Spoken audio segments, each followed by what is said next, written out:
Bismillahirrahmanirrahim. Assalamualaikum warahmatullahi wabarakatuh.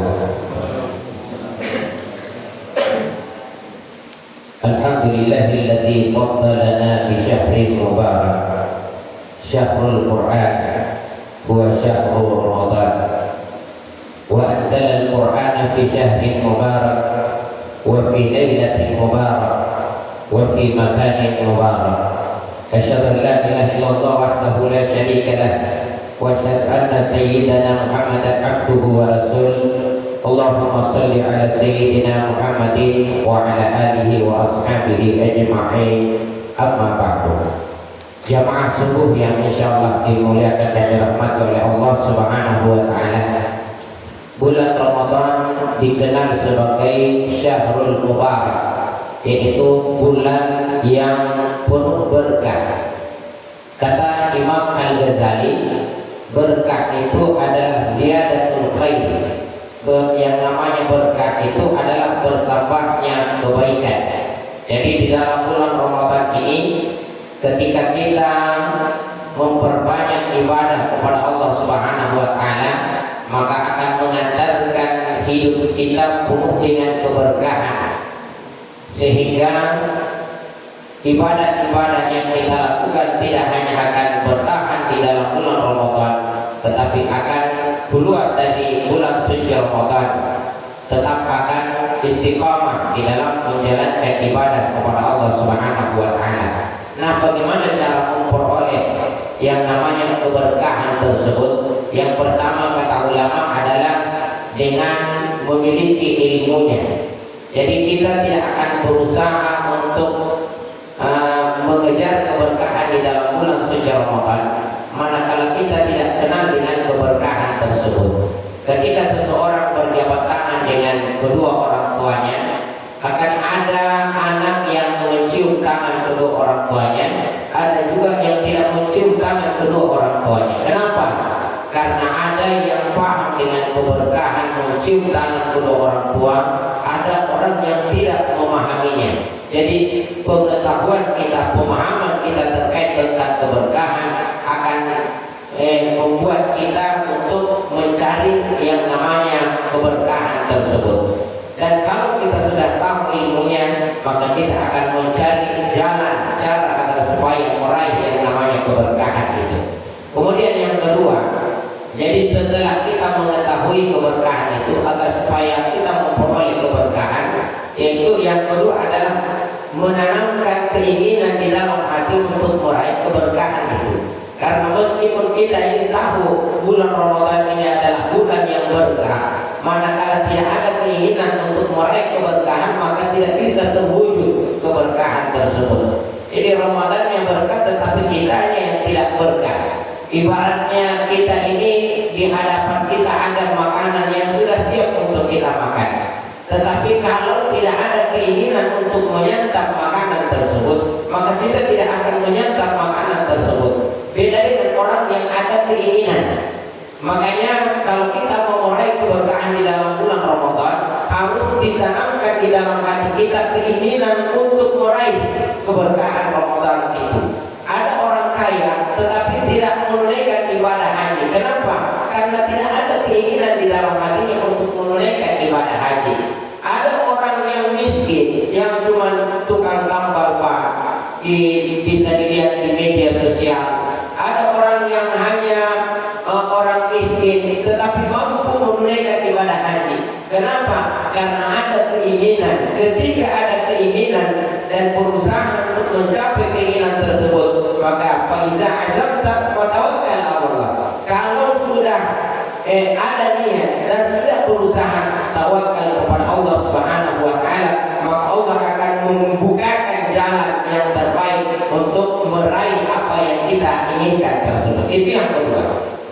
Kemudian yang ketiga, kalau sudah tahu ilmunya dan sudah ada keinginan untuk meraih keberkahan tersebut, kadang akan kita tunda-tunda nanti Ramadan tahun depan, nanti Ramadan berikutnya.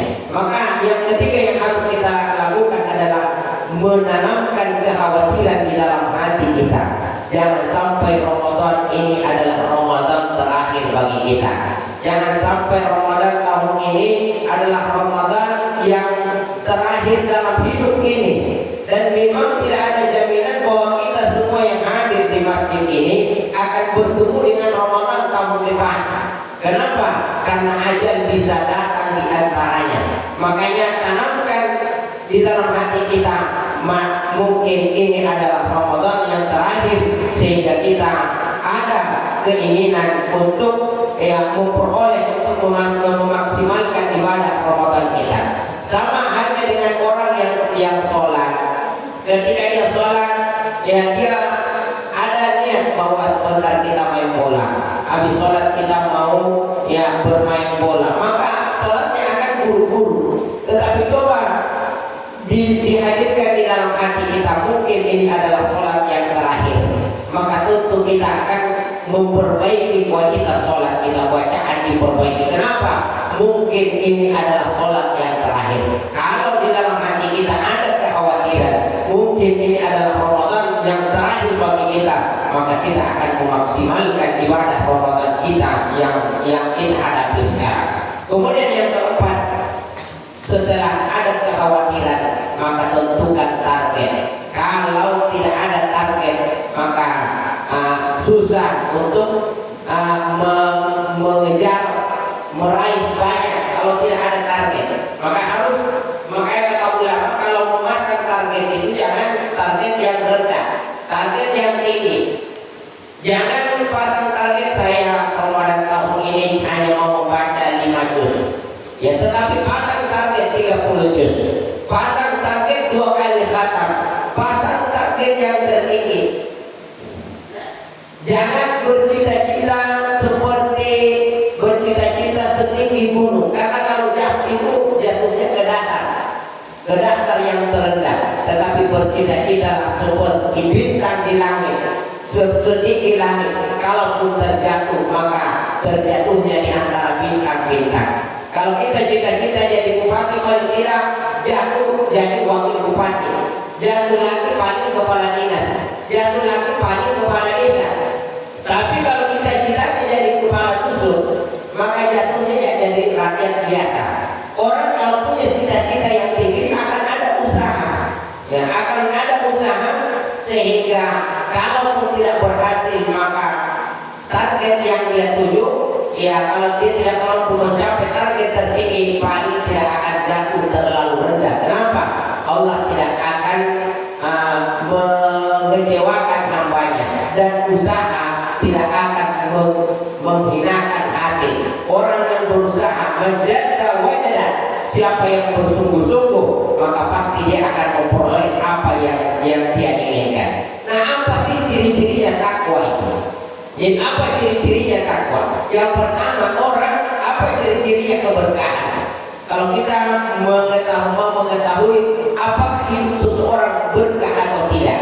Jadi kalau kita ini mau anak kita berkah, libatkan di dalam bulan suci Ramadan. Kalau kita mau harta kita berkah, libatkan di dalam bulan suci Ramadan. Pakai harta kita untuk membantu agama Allah Subhanahu wa Ta'ala. Kalau kita mau hidup kita berkah, maka pakai hidup kita, pakai tenaga kita untuk beribadah di dalam bulan suci Ramadan. Ketika yang kita butuhkan bukanlah panjangnya umur kita, tapi yang dibutuhkan adalah keberkahan umur. Yang kita butuhkan bukanlah banyaknya harta, namun yang kita butuhkan adalah keberkahan daripada harta kita. Karena harta yang berkah adalah nikmat, tetapi harta yang tidak berkah justru itu hanyalah istidraj. Wa sanastadrijuhum min haitsu la ya'lamun. Ada orang yang mengira hartanya itu adalah nikmat Allah, padahal sebenarnya harta yang diberikan kepadanya yang banyak itu justru itu adalah bencana dari Allah Subhanahu wa Ta'ala. Ketika dimasukkan ke dalam, disuapkan kepada mulut anaknya, sebenarnya yang dia suapkan adalah bara api. Diajak anaknya ke pesantren, tidak mampu bertahan di pesantren. Kenapa?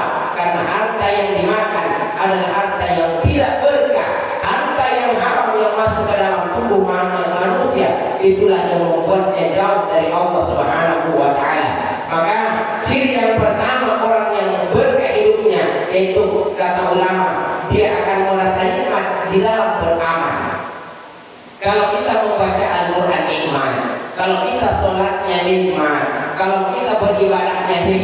itu berarti ciri bahwa hidup kita ini berberkah di sisi Allah Subhanahu wa taala. Kalau belum berarti perbanyak ibadah kita di dalam bulan Ramadan.